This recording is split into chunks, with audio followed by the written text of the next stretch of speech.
This video was produced by the UCD Maths Support Centre in conjunction with the UCD Access Centre.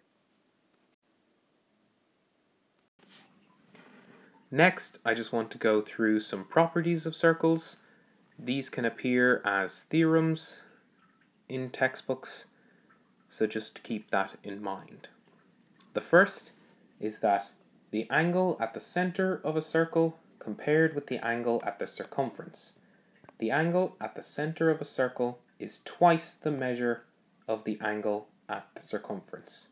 So in this circle here, I have a small sector drawn in here from this BOC sector, but I've also drawn in this shape from A to B to C. But what's important is that the angle BOC here is twice the angle BAC here. And just keep in mind that when we use this theorem, our two shapes need to be standing on the same arc, which they are here. BOC is on the arc BC, BAC is also on the same arc BC. Our next property is that two angles in a circle standing on the same arc are equal.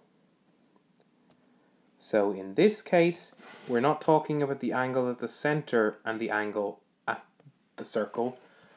We're talking about an arc, call it AC, and if we draw two sets of lines, here in blue we have one set and in red we have another, label these two angles B and D, then the angle B is equal to the angle at D because they're both standing on the same arc AC.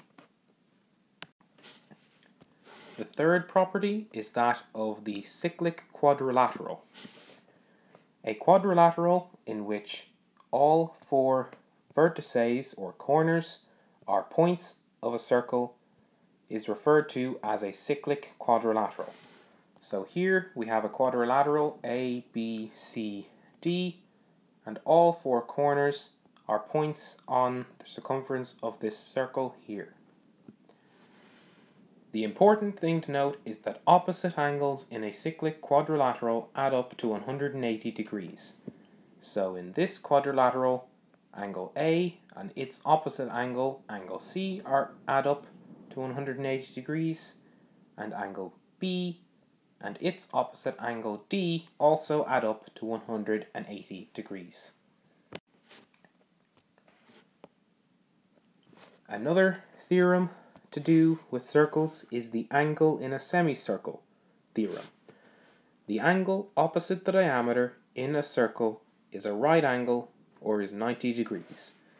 So if we have the line through the center of a circle, then we know that that is a diameter because it's going from one point on the circle through the center of the circle to another point.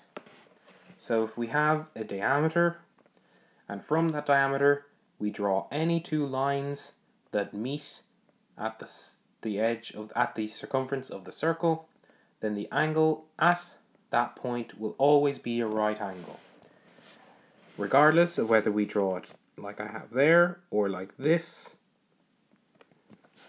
or even to the other side. All of these angles here are 90-degree angles.